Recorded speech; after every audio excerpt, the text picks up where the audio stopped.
Good morning. So this video is mostly just gonna be me chatting. I like making these videos because it means I don't have to go anywhere and I can just really speak my mind without, like, you know, if you film in public, you kind of like feel a bit judged.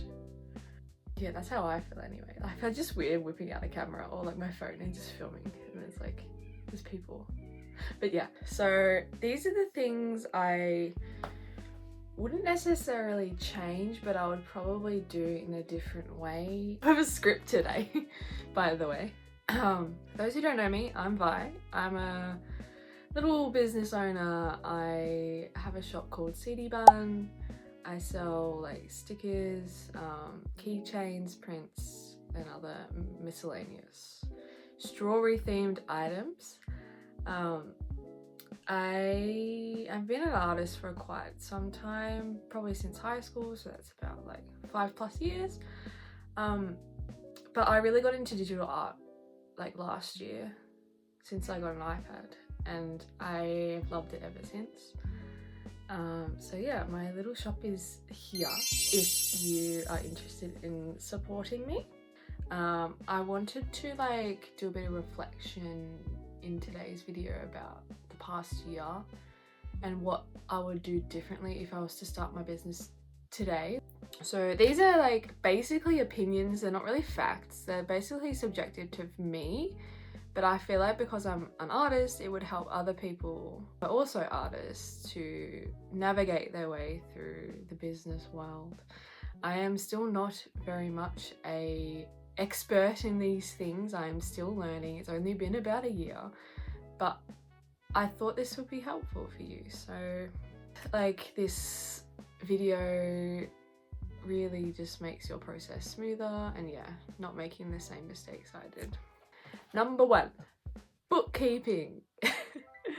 So when I started CD Bun and my Etsy, I started on Etsy, like I had like a couple prints and that's all I had.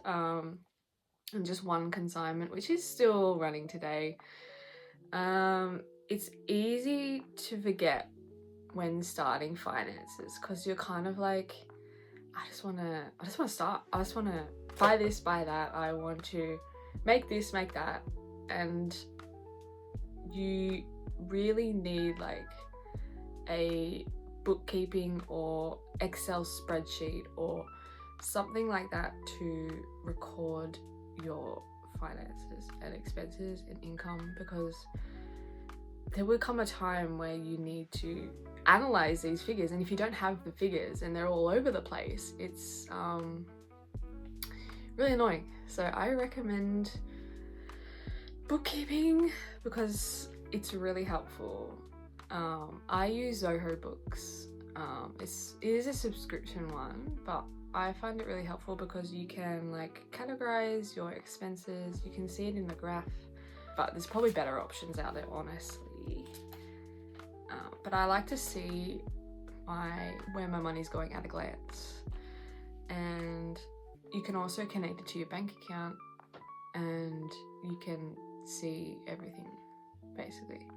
Probably this is like another point going under big bookkeeping. You probably don't want to have your personal account connected to your business. I mean, at the start it's okay, but I think that separation is really important for starting your business, because one, you can see all the business specific expenses if you have a bookkeeping app, whereas if you have it together, then the personal ones kind of get mixed up in it, and it's like it's hard to differentiate what's going on.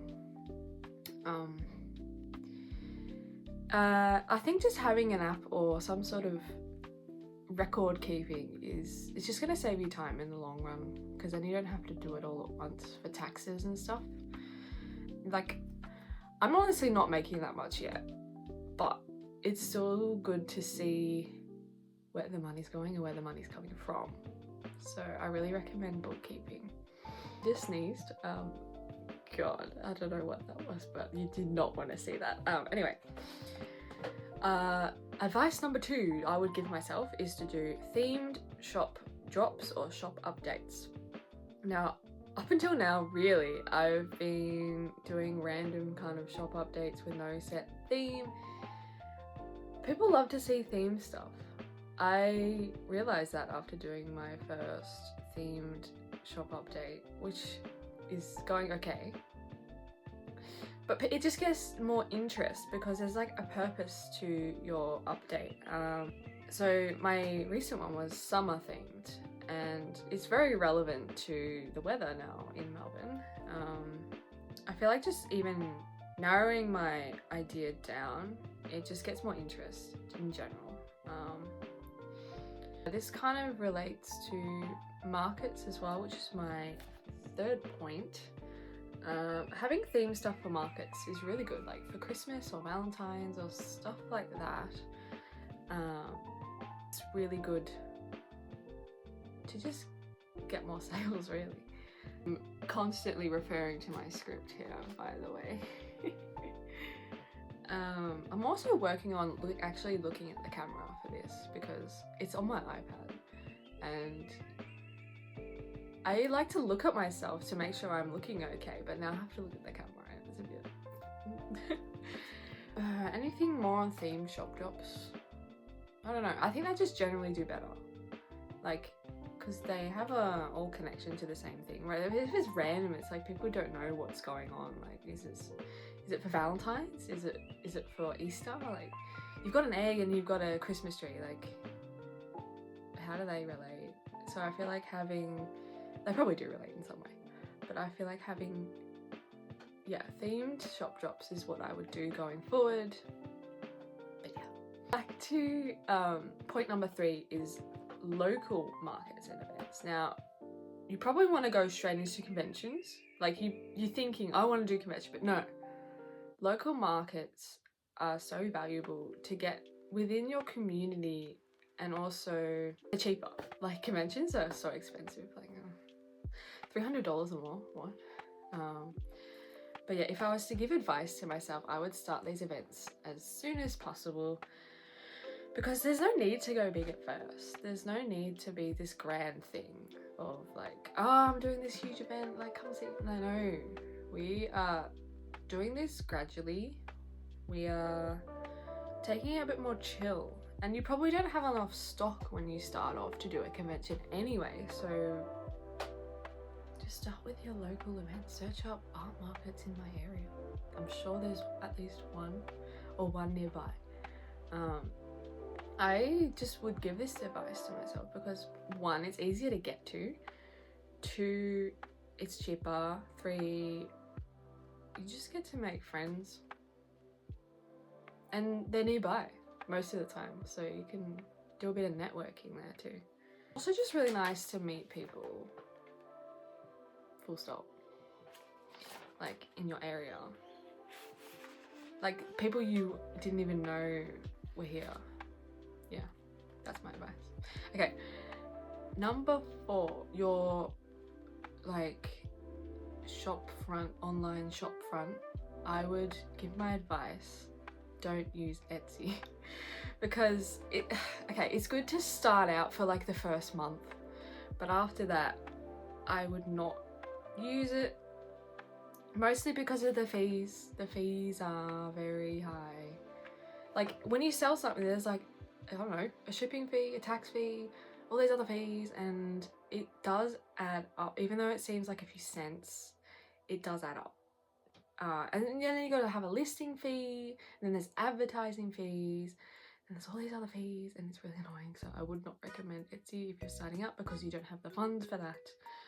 Because to get your products out there, you need to advertise it on Etsy, and that's money. So I would just go straight to like a Squarespace store or a Shopify. I use Big Cartel because it's really simple to use and it's quite cheap for what it is.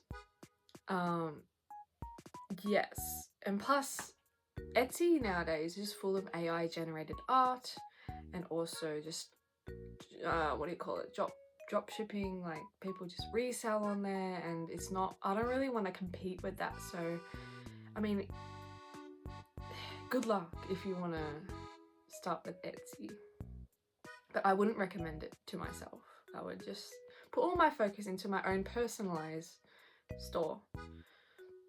Yeah, and speaking of advertisements, I would tell myself to use Instagram reel ads and just post ads more when starting out, because you just kind of, if you want to go quickly, that is, if you want to get your sales in quick, not, you know what I mean, like if you want to create an audience, doing those ads has been really good for me.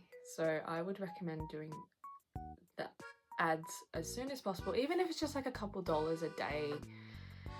I feel like that's more beneficial in focusing more than Etsy ads. So if I was to pick between the two, I would do Instagram ads. Because like you just get more engagement, and people, they can comment, they can like, they can share, whereas on Etsy you can't really do those things unless you buy an item. So it's a lot more open to more people. Like, unfortunately, if you just post without an ad, it just gets lost because there's so much content on Instagram. It's unfortunate, but you're just gonna have to pay to get your stuff out there sometimes. I mean, not all the time, sometimes unpaid stuff does well, but yeah, it's just how it is these days, unfortunately. As long as it's original and genuine content, you'll be fine. Like, you'll do well. So as long as you're not copying or using AI, you'll be okay. In terms of content, this is my 6th point. Just make a lot of content about your process and your work in progress, because people love to see this. They love to see how you make things and like what you get up to in your business. Like, they like to see the behind the scenes. So I would recommend doing a lot of that, more of that when starting out, because you can also look back on it and see how much you've grown. Like, it's not just for other people, it's also for yourself. There's no mad rush to get followers as well.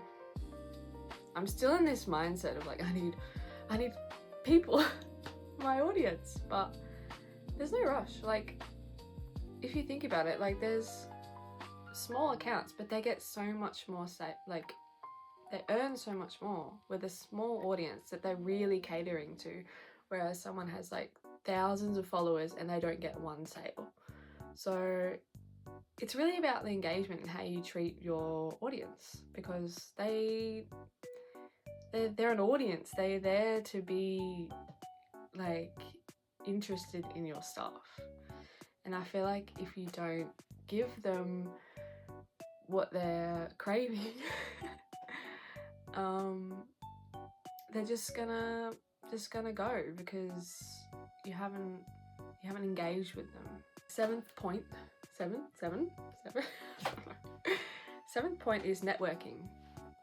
Now, when I started out, I didn't have any artist friends, unfortunately. And it's so important.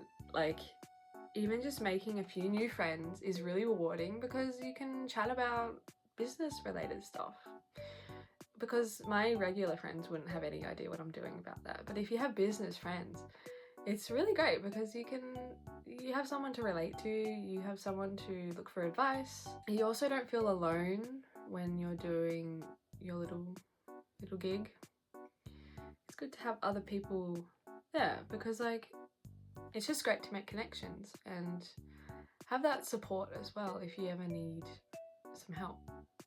Yeah, I would recommend, I'm saying that word a lot, but I would say to build your community, not only with your audience, but also your fellow co-workers. My last point for this video is going to be implement. Okay, number eight. Implement different streams of income, which I'm still working on. But you can't just rely on markets, because what if the market doesn't go well and then you've got nothing? So maybe like digital rewards, or an online store, or consignments. There's lots of different ways you can implement income into your business, an art business specifically.